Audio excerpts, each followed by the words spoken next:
A lotus is made only of non-lotus elements.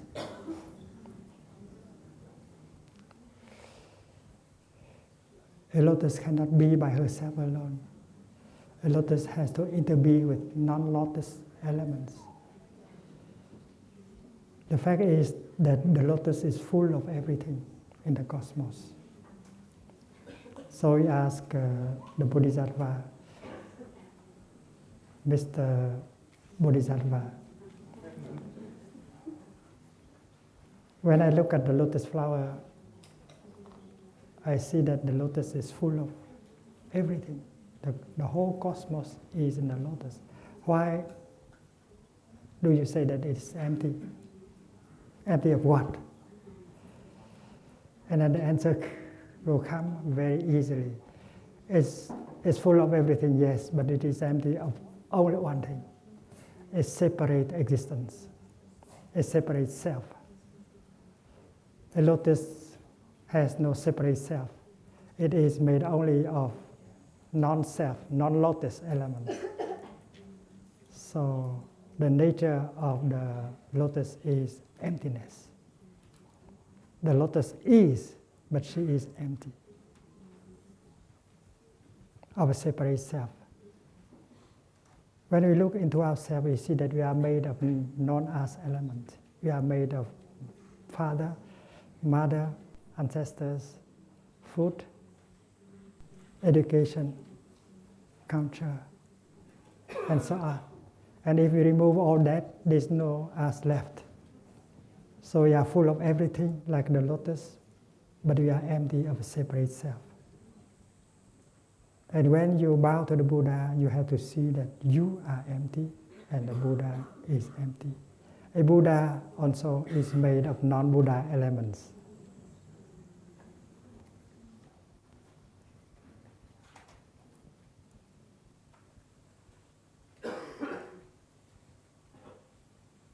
Like the left and the right. The right is made of the left is made of the right. The up and the down, above and below. So everything inter-is with everything else. And that is why we can touch the nature of emptiness in the lotus flower. We can touch the nature of emptiness in us, in the Buddha, in everything. If we are able to touch the nature of emptiness in us and in the world, all kinds of afflictions like fear, anger, despair will disappear. That is why emptiness is a door of liberation.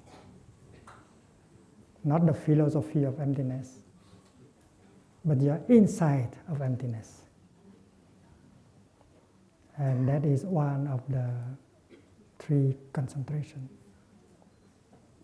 acknowledged by all traditions of Buddhism, emptiness.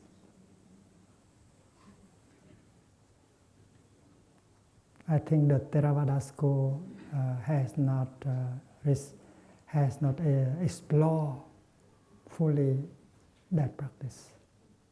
It is there in the Theravada school, the teaching of the three doors of liberation.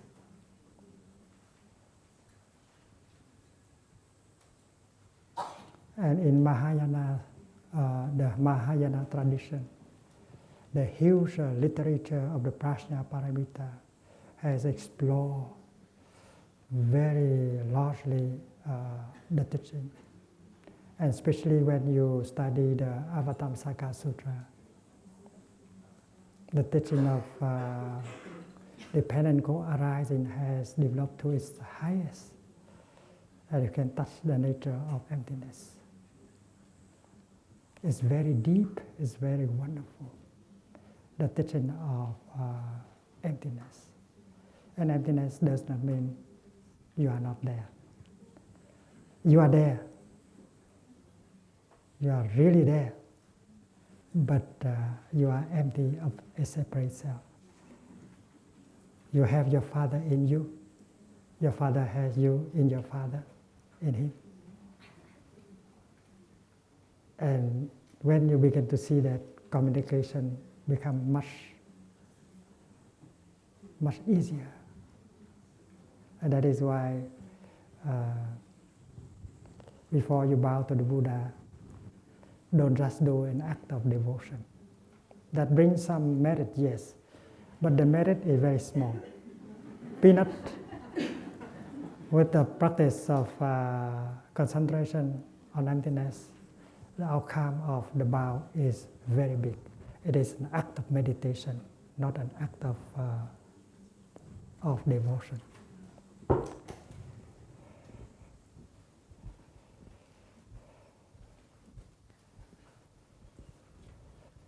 Silencelessness.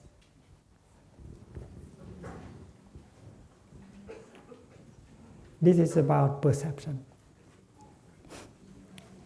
Because there is an appearance, a sign, that is why you recognize it as existing. And without a sign, you may think of it as not existing. Like a cloud. You can see a cloud. And you think that the cloud is existing. But a cloud sometimes cannot be seen. It is there, but you cannot see it. It has no sign, no appearance. Like in our Dhamma hall. We know that in the Dhamma hall there are water vapor. Water vapor is produced by the heat and the water in the ocean and so on. And you cannot see water vapor. It's there. You are breathing out.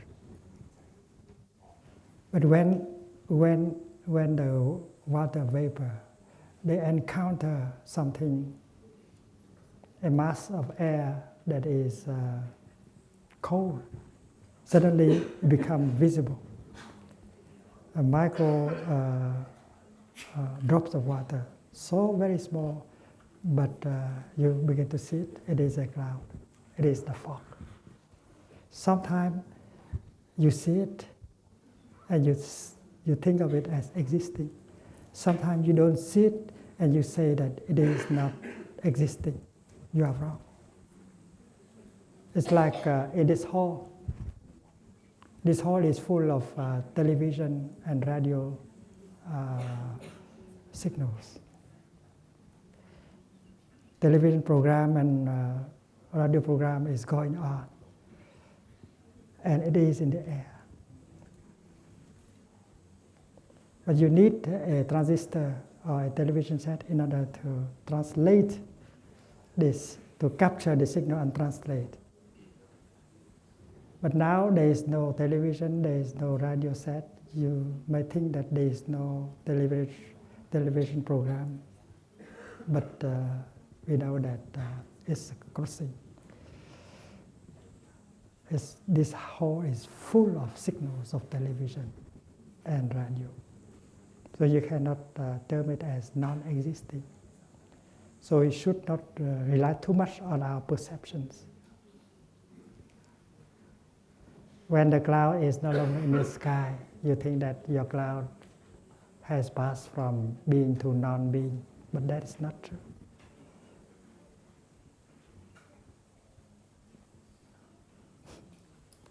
A cloud is always very active. There is collision between many drops of water or many crystals of ice in a cloud.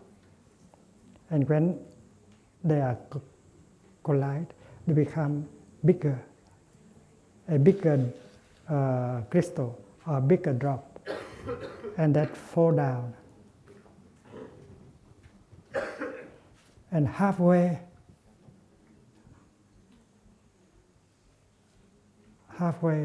they meet a mass of hot air. and they become vapor again, and they come up again, and then they become a little crystal of ice, or a mini drop of water again. So it's very active. It's always like that. But when we look at the cloud, we see it as non-active, but it's transformation take place in every moment. So the same kind of water sometimes is visible, sometimes is invisible, sometimes is very light, sometimes is very hot, because that vapor, that water vapor, sometimes can become a block of ice. Sometimes it's very cold, sometimes very hot. So if you rely on the sign, you have a wrong perception. That is why signlessness is a very deep practice of meditation. You should not rely on your perceptions, because your perceptions might be wrong. So if you just lost someone who is close to you, don't think that she is no longer there. She's always there.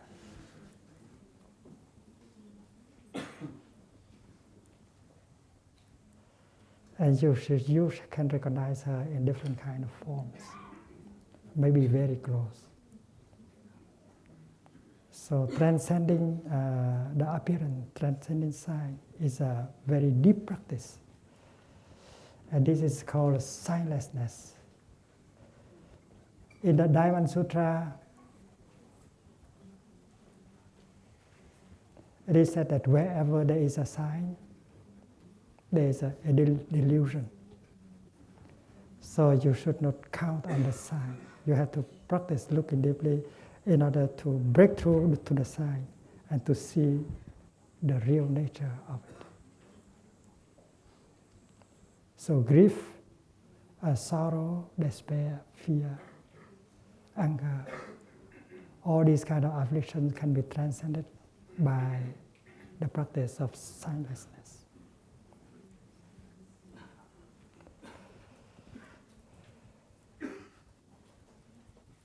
This teaching is very deep.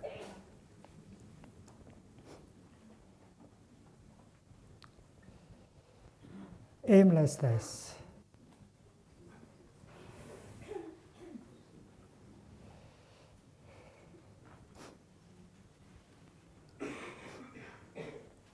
Apranihita means you put something in front of you and you run after that. You have an aim. You have a purpose. You want to realize something. You want to become someone. But you don't know that everything is already there. That you are already what you want to become. That the kingdom of God, the Pure Land of the Buddha, is already there. Happiness is available, possible, right there. And Apranihita help you to stop running after an object of craving. You feel that you are incomplete. You need something else. That is why you continue to search, to look for, to run after. Apranihita tells you that everything is already there. You are already a wonderful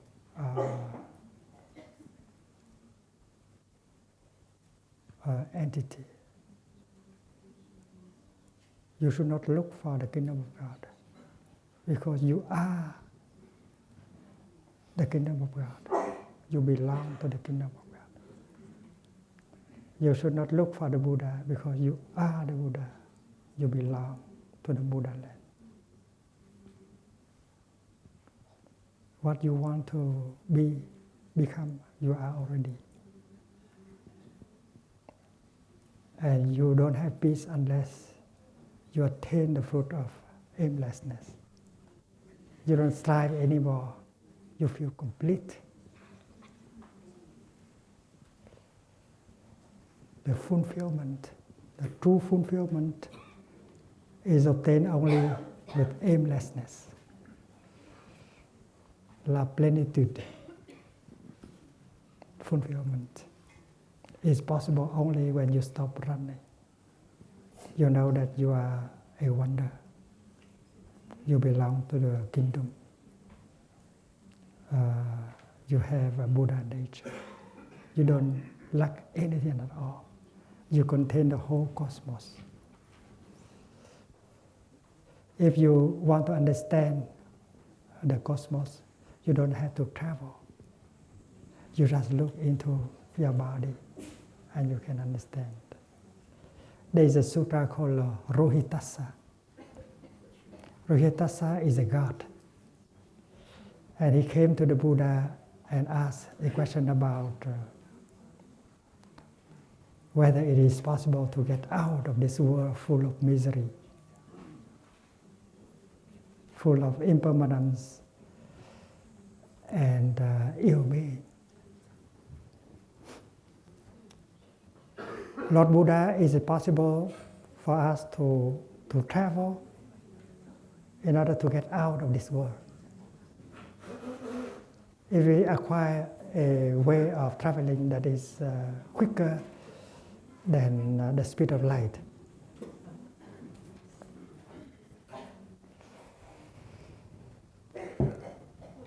the Buddha looked at him and said,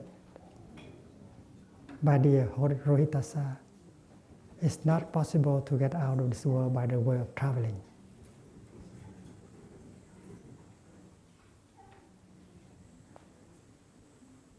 Even if you can travel with the speed of light, you cannot get out of this world."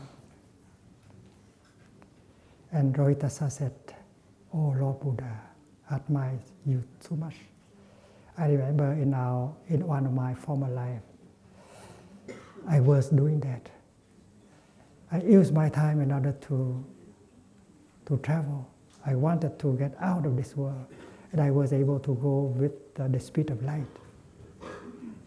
I did not eat, I did not drink, I just want to get out. And finally, I die before I can get anywhere.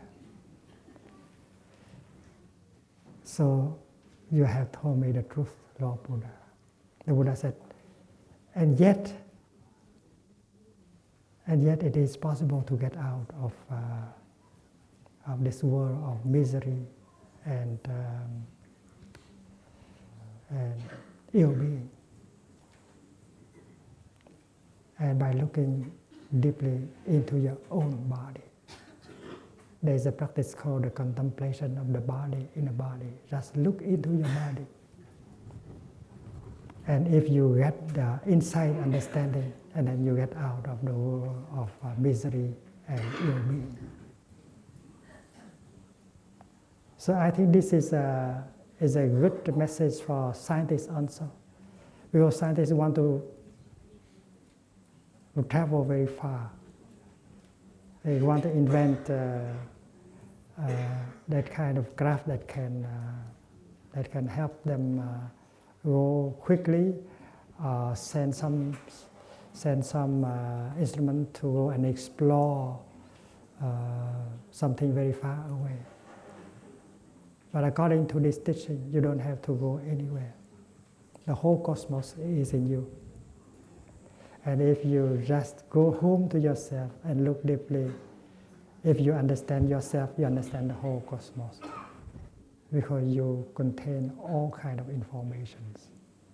All informations are available there. You just get this information from your body. So aimlessness is the third door of liberation. And with signlessness, we really get peace. We don't want to run anymore. We get the feeling of fulfillment.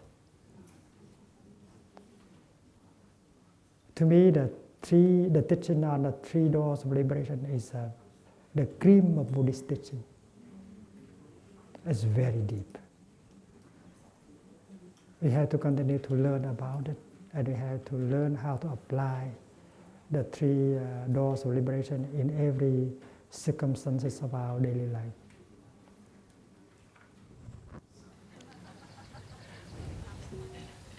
Today is the 18th of June in the year 2009 in the Dharma Cloud Temple, Upper Hamlet, during our 21-day retreat. Yesterday we spoke about the three doors of liberation.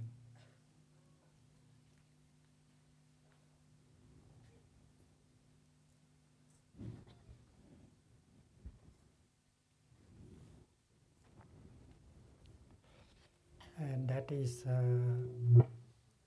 the practice of concentration. The ninth exercise on mindful breathing is to be aware of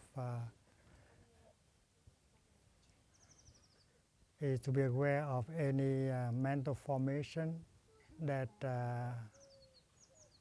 manifests in us. And the 10 is to gladden our mind. And the 11 is to concentrate our mind. The other day we spoke about the three doors of liberation. That is the three kinds of concentration that are taught in every school of Buddhism.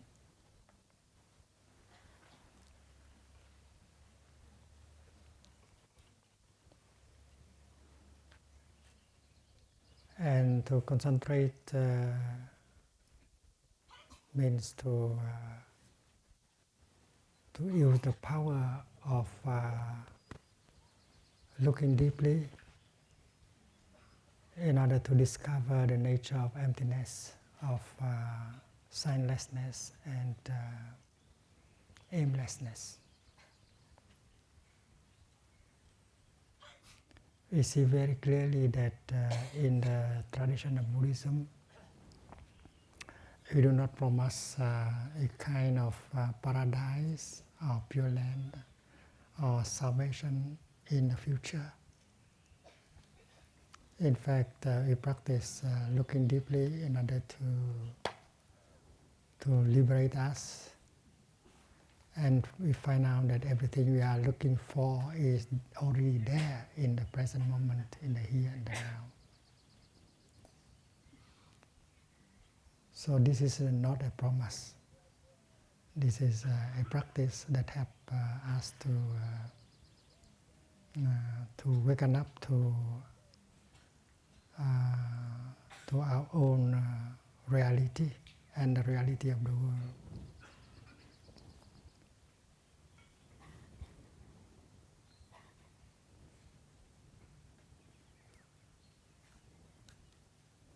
We know that to concentrate is always to concentrate on something.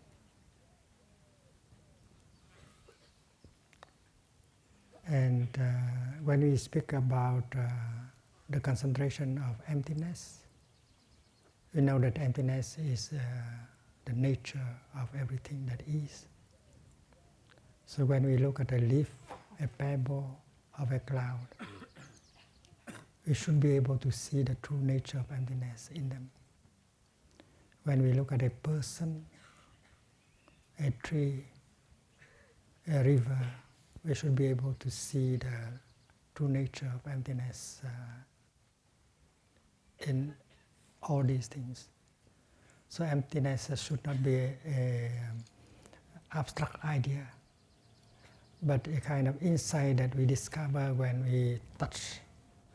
When we observe, we come in touch with everything that is, including our body, our feelings.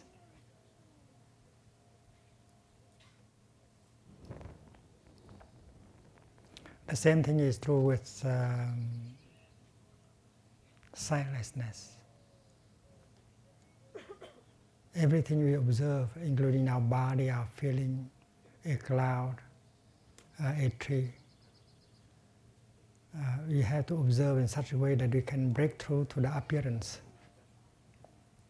to the sign in order to see the real nature of everything, because it is the sign, it is the appearance that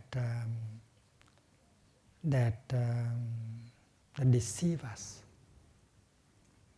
The sign is always deceiving. So we should be very aware of deception as a result of our relying too much on the form.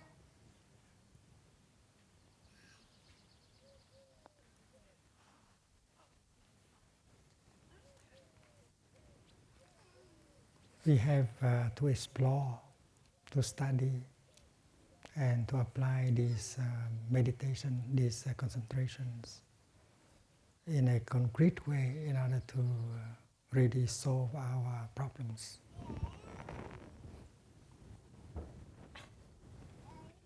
In the Sutra of Mindful Breathing, the 12 exercise proposed by the Buddha is to liberate the mind,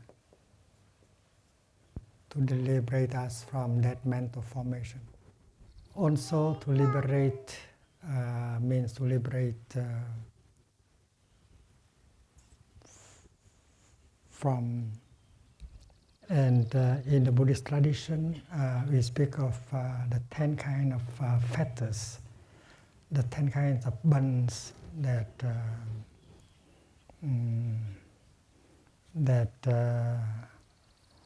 deprive us of our freedom. And to liberate means to liberate from these 10 fetters. They bind us. They are called samyojana.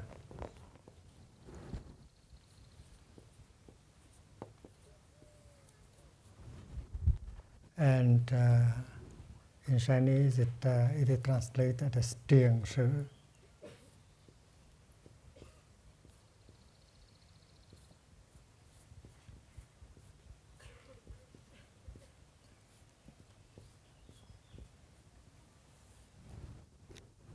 Tiền means to bind,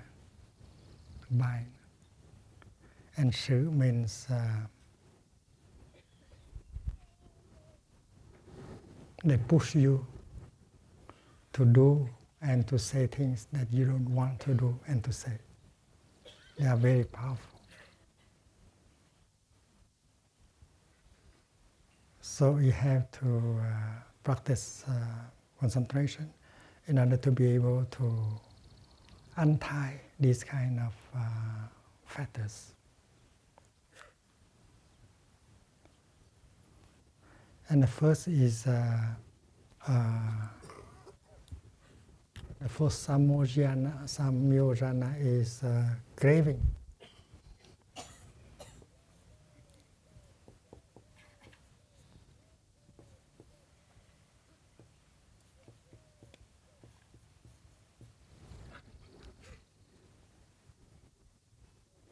There is the danger of craving,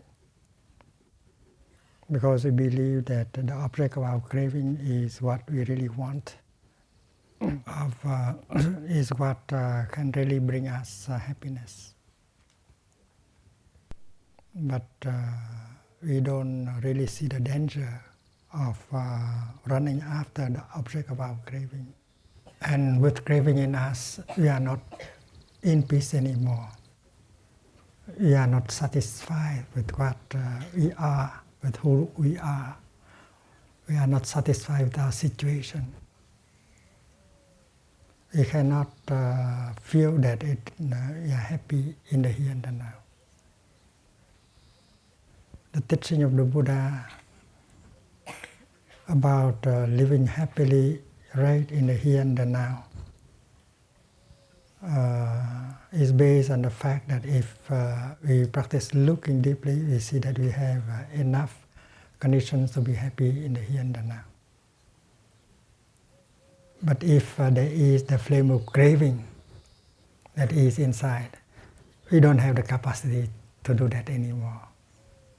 We believe that without that object of craving, we cannot be really happy. So we lose all our peace, we lose our capacity of being happy in the here and now. So that is one of the 10 factors we have to undo that factor. And later on there will be a exercise on how to look at the objects of our craving in order to see the danger of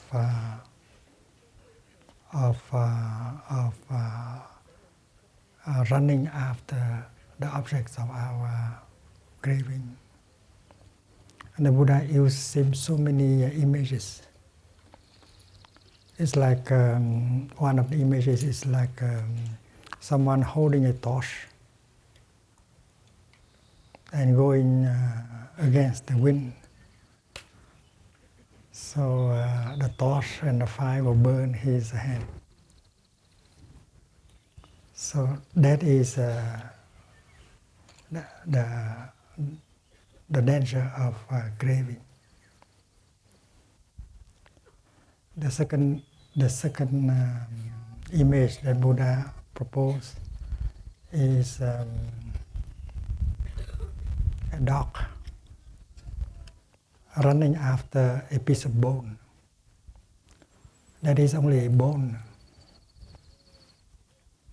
And even if the dog has the bone and try to do everything he could with the bone, he will never be satisfied. Because in the bone there is no meat, no juice left. This is a bone. And sometimes it is a bone made of plastic. So the object of craving is like that. It can never satisfy us. So the image of a bone caught by a dog is a second image that the Buddha proposed.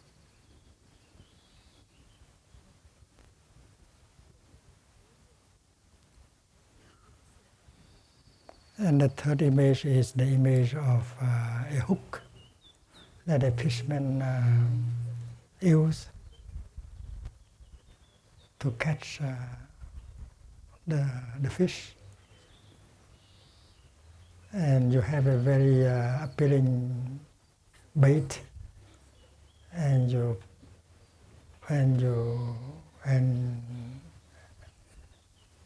the hook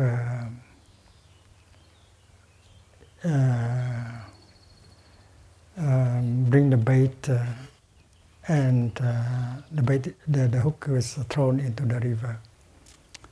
And when the fish saw the bait is so appealing, and he wants to bite, but the fish does not know that inside of the bait there is a hook. So the object of our craving is like that. The danger hidden in the object of our craving. And sometimes the bait is also made of plastic. The fish cannot eat it. It is very appealing. So you have to look deeply in order to see the true nature of the object of craving. And if we see clearly, we are not appealing, it's not attractive anymore, and we are free. That is why looking deeply and to see the danger of the object of craving. So craving is the first of the 10 factors. The second is violence, anger.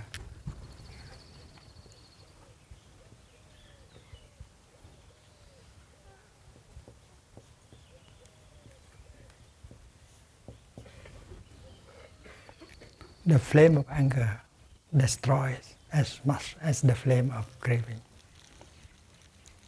When anger inhabits us, we have no peace, we have no capacity of being happy in the here and the now. And that is why we have to practice looking deeply, to practice concentration in order to see that anger has been born from ignorance, from wrong views, and so on. Understanding the first noble truth, the second one, we'll be able to overcome our anger and untie the knots of anger.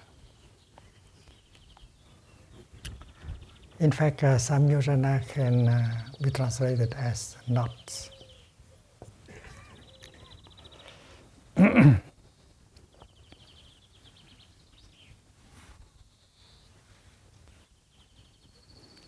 So if a practitioner is feel that anger is in him, in her, and she has to practice in such a way that she can untie the knot of anger in her, and that brings liberation, liberating the mind.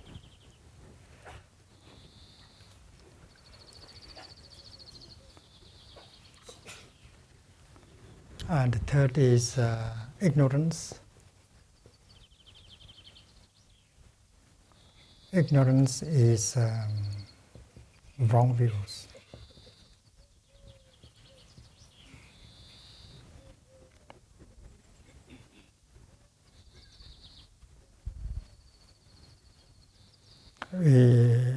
We are confused. We don't know where to go and what to do and what not to do.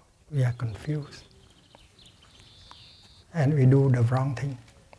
We say the wrong thing because we are ignorant. We don't know what is right and what is wrong. And that is the third kind of fetter we have to undo. The fourth is complex of superiority, of inferiority, and of equality.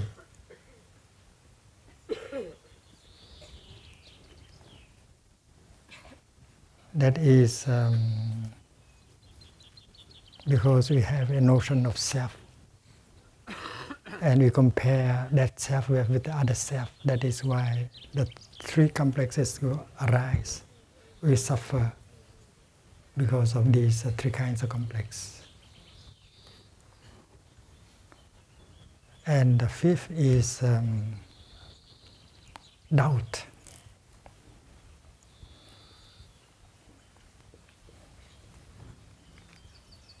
Doubt.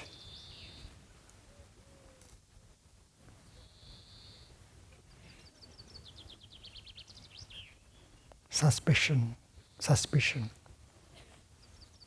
and doubt. And when we have that suspicion, that doubt in us, we are not in peace, we are not free. And our suspicion, our doubt can also come from our ignorance. And next is views.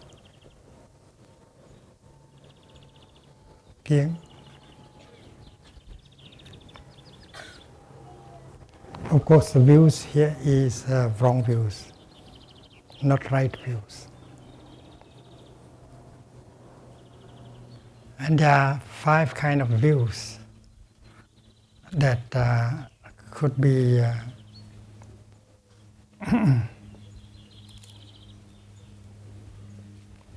termed as wrong view.